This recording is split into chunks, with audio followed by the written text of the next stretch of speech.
le 4K affordable pour nous, les repères-notes.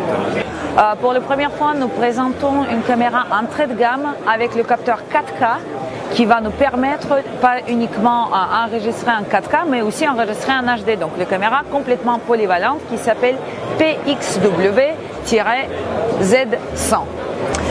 C'est un caméscope qui est doté d'un capteur demi-pouce et qui va enregistrer donc sur un capteur 4K.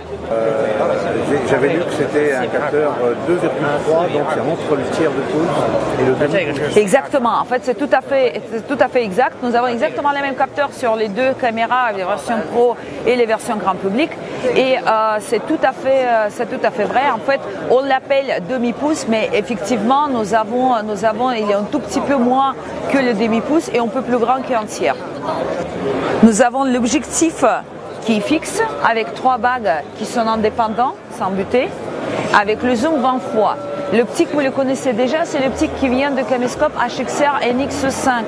Donc c'est un caméscope qui est connu avec les 3 bagues indépendants et le zoom optique de 20 fois. Nous avons le tiers de pouce en fait, les blocs d'optique au niveau de zoom, au niveau de capacité est la même. Après, il est adapté, il est reconstruit parce qu'en fait, comme vous pourrez voir, c'est une optique Sony Lens G. Donc c'est nous qui lui produisons ça et c'est une optique qui était adaptée pour les capteurs 4K. Par exemple, quand vous pouvez voir ici, quand on va aller chercher les zones de lumière très faibles, vous n'allez pas avoir le bruitage parce que le capteur elle est très résolu et l'optique il permet avec le zoom 20 fois avoir la résolution qui est assez extraordinaire sans bruit. Il n'y a pas d'hyper gamma. Pourquoi vous n'avez pas mis les hyper gamma dans ce modèle-là? Est-ce que les gens qui vont l'acheter ne les méritent pas? Non, les gens qui l'achètent, bien évidemment, ils le méritent. Après, chaque gamma, il va correspondre aussi au type et la sensibilité et le type de capteur. Donc, dans cette version-là, nous présentons 5 gammas standards.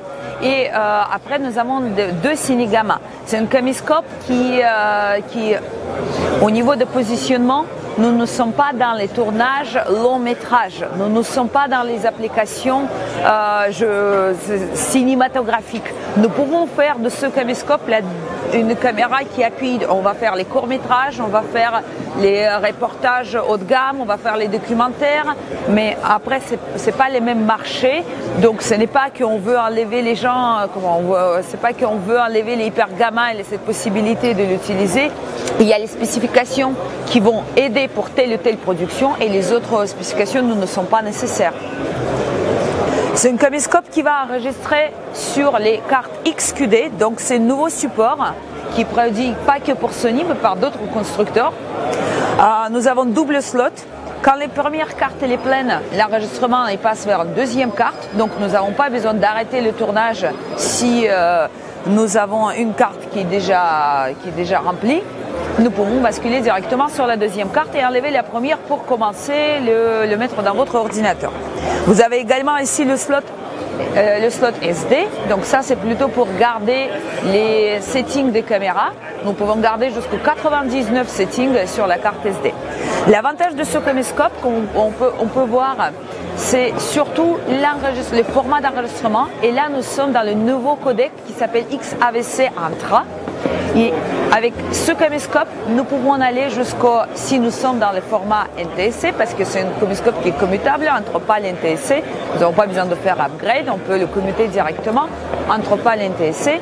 Et donc, quand nous sommes en PAL par exemple 60p, nous pouvons aller en full 4K jusqu'aux 600 mégabits. Donc ça, c'est une débit qui sont enregistrés sur la carte XQD. Et nous pouvons après le mettre dans les logiciels de montage et la plupart des logiciels de montage actuels sur le marché ils sont déjà compatibles.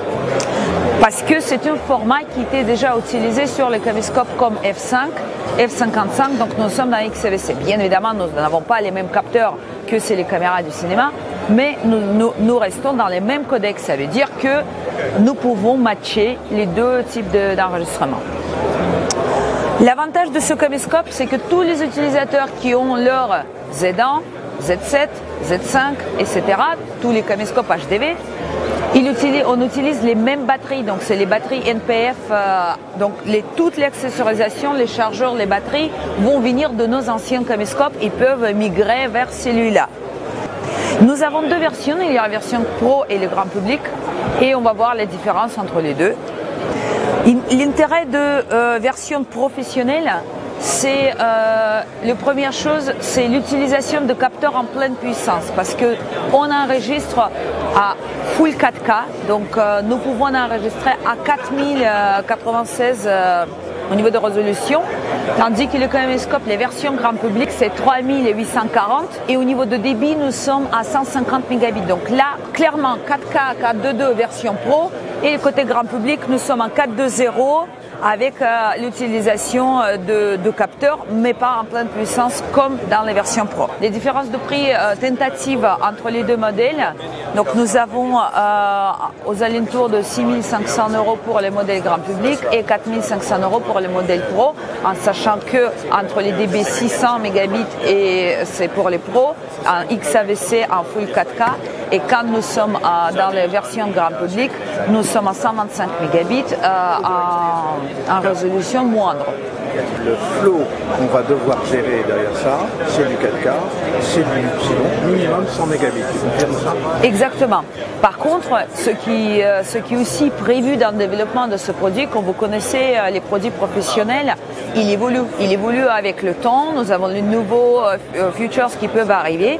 Donc, ce qui est en ce moment en réflexion et à l'étude, c'est pour ça, bienvenue sur notre stand pour donner votre feedback et bien sûr, bienvenue sur Opère pour débattre sur les nouveaux codecs que nous avons besoin pour cette caméra, parce que c'est une caméra évolutive, c'est la première. Il est tout à fait possible que nous pouvons upgrader et avoir AVC HD au niveau d'enregistrement pour pouvoir cette flexibilité entre XAVC 100 mégabits et pourquoi pas AVC HD avec d'autres débits. Surtout, n'hésitez pas à communiquer votre retour et nous, on va essayer de...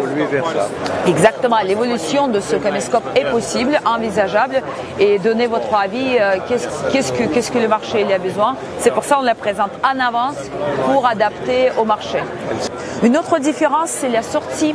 Ici, vous allez avoir les sorties timecode pour faire les multicaméras et également les sorties HD SDI pour pouvoir mettre, par exemple, votre moniteur HD pour pouvoir... Ce n'est pas une caméscope qui a doté de standard définition, donc nous pouvons faire 4K, nous pouvons faire les HD, mais on n'a pas la possibilité de faire l'enregistrement en SD. Le caméscope, il a accès direct au thumbnail, donc nous n'avons pas le rebootage comme avant entre les caméras et les visionnages de nos vidéos. Nous avons deux entrées XLR, donc c'est un caméscope professionnel avec le capteur 4K et tous les attributs que vous connaissez de caméscope HDV ou XDCAM. C'est une update firmware que vous allez faire payer 500 €, c'est ça?